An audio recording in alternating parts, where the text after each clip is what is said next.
பங்கு மக்களே, இன்னும் 2 நாட்களுக்குள்ளே நாங்கள் நம்பிக்கை ஆண்டை, இந்த விசுவாச ஆண்டை நிறைவு செய்கின்றோம்.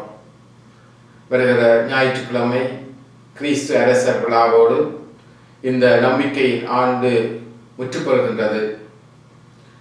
2ஆம் வத்திக்கான் சங்கம் முடிவெற்றதனுடைய 50வது ஆண்டு நிறைவை திருத்தந்தை, ஓய்வு பெற்ற திருத்தந்தை 16வது பெனடிக்ட் அவர்கள் அந்த ஆண்டினுடைய இறுதி நாட்களை விசுவாசத்தின் ஆண்டு என்று பிரகடனப்படுத்தி, சென்ற வருடம் கிறிஸ்து அரசர் விழா தொடக்கம் இந்த வருடம் கிறிஸ்து அரசர் விழா வரைக்கும் இந்த விசுவாசத்தின் ஆண்டை நாங்கள் நினைவு கூர்ந்து கொண்டாடுகின்றோம்.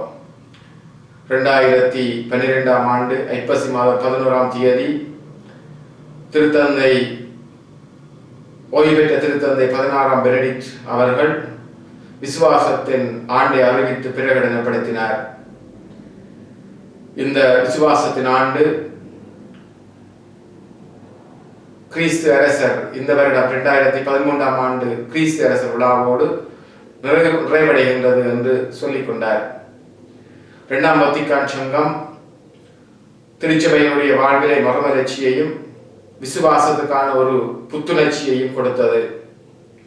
நம்பிக்கையின் ஆண்டு என்று குறிப்பிடப்படுகின்ற இந்த விசுவாசத்தின் ஆண்டிலே பல மனிதர்களுடைய வாழ்விலே நம்பிக்கையை ஊட்டி நின்ற விடயமாக இந்த நம்பிக்கை அமைந்திருக்கின்றது.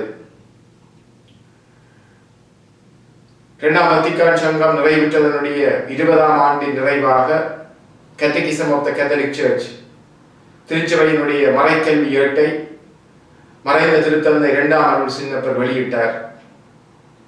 திருத்தந்தை 16ஆம் ஓய்வு பெற்ற திருத்தந்தை 16ஆம் பெனடிக்ட் அவர்கள் இந்த 50வது ஆண்டின் நிறைவிலே விசுவாசத்தின் ஆண்டாக அதை பிரகடனப்படுத்தி, எல்லா மனிதர்களும் விசுவாசத்தை ஆழப்படுத்த வேண்டும் என்று கோரிக்கை விடுத்து, அந்த விசுவாச ஆழப்படுத்தலுக்கான ஏராளமான செயற்பாடுகளும் முன்னெடுப்புகளும் திருச்சபையினுடைய பல செயற்பாட்டு விடயங்களாக நடைமுறைப்படுத்தப்பட்டன.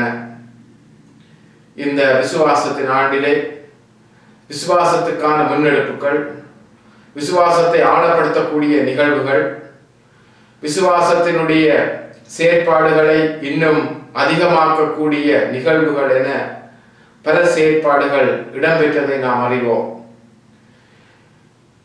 இந்த புதிய யுகத்துக்குள்ளே விசுவாச கண்ணோடு நாங்கள் நுழைய வேண்டும், விசுவாச ஆய்வோடு நாங்கள் நுழைந்து கொள்ள வேண்டும் என்று திருத்தந்தை அவர்கள் இந்த விசுவாசத்தின் ஆண்டை பிரகடனப்படுத்தினார். இந்த விசுவாசத்தின் ஆண்டு எங்கள் ஒவ்வொருவருடைய வாழ்விலேயும் ஆழமான விசுவாசத்தை உருவாக்க வேண்டும். எங்களுடைய பங்கு திருச்சபையினுடைய வாழ்விலே, எங்களுடைய குடும்ப வாழ்விலே, எங்களுடைய தனிப்பட்ட வாழ்விலே இந்த விசுவாசம் எவ்வளவு தூரம் ஆழமாக இருக்கின்றது என்று நாங்கள் சிந்திக்க வேண்டியவர்களாக இருக்கின்றோம். 2ஆம் வத்திக்கான் சங்கம் எங்களுடைய விசுவாசத்தை ஆழப்படுத்தியது. அந்த விசுவாச ஆழப்படுத்தலுக்காக பல செயற்பாடுகளை திருச்சபை மாற்றியமைத்தது. அந்த மாறுதல்கள், மாற்றங்கள் திருச்சபைக்குள்ளே ஆழமான விசுவாசத்தை உருவாக்கின. அந்த ஆழமான விசுவாசத்தின் அடிப்படையில் ஏராளமான செயற்பாடுகள் திருச்சபையை மேலும் மேலும் பல முன்னேற்றகரமான நடவடிக்கைகளுக்கு கொண்டு சென்றது. எங்களுடைய வாழ்விலேயும் இந்த விசுவாசத்தின் ஆண்டின் நிறைவோடு எங்களுடைய விசுவாசமானது இன்னும் ஆழப்படுத்தப்பட வேண்டும் என்று நாங்கள் வேண்டுவோம். விசுவாச குலைவுகள், அந்த விசுவாச குலைவினாலே ஏற்படுகின்ற நம்பிக்கை ஈனங்கள், இவைகளெல்லாம் உங்கள் மத்தியிலே இருந்து முற்றாக அற்றுப்போகவும், ஆழமான ஒரு கத்தோலிக்க விசுவாசத்தை நாங்கள் வாழவும், அந்த விசுவாசத்தின் அடிப்படையில் எங்களுடைய வாழ்வை அமைத்துக் கொள்ளவும் இந்த விசுவாச ஆண்டை நாங்கள் நல்ல முறையிலே பயன்படுத்தி இருக்கின்றோம். பலர் இந்த விசுவாசத்தின் ஆண்டிலே பல்வேறு விதமான செயற்பாடுகளை நிகழ்த்தி இருக்கின்றார்கள், விசுவாச முன்னெடுப்புகளை செய்திருக்கின்றார்கள். நாங்களும் இந்த செய்யப்பட்ட விசுவாச முன்னெடுப்புகளோடு நாங்கள் வாழுகின்ற அந்த ஆழமான விசுவாசத்தோடு இன்னும் அதிகமாக அந்த விசுவாசத்தை வாழவும் ஆழப்படுத்தவும் அந்த விசுவாசத்துக்குள்ளே உறுதியாக நிலைத்திருக்கவும் இந்த விசுவாசத்தின் ஆண்டு எங்களுக்கு துணை செய்வதாக இந்த விசுவாசத்தின் ஆண்டின் இறுதியிலே நாங்கள் பெற்றுக்கொண்ட இந்த ஒரு வருட அனுபவம், விசுவாச அனுபவம், விசுவாச சிந்தனைகள், விசுவாச ஆண்டுக்கான அந்த உண்மையான உந்துதல்கள் தொடர்ந்து எங்களுடைய வாழ்க்கையிலே ஆழமான விசுவாசத்தை ஊட்டுவனவாக, ஆழமான விசுவாசத்தை உந்தி தள்ளுகின்றனவையாக இருக்க வேண்டும் என்று வேண்டி நிற்கின்றேன்.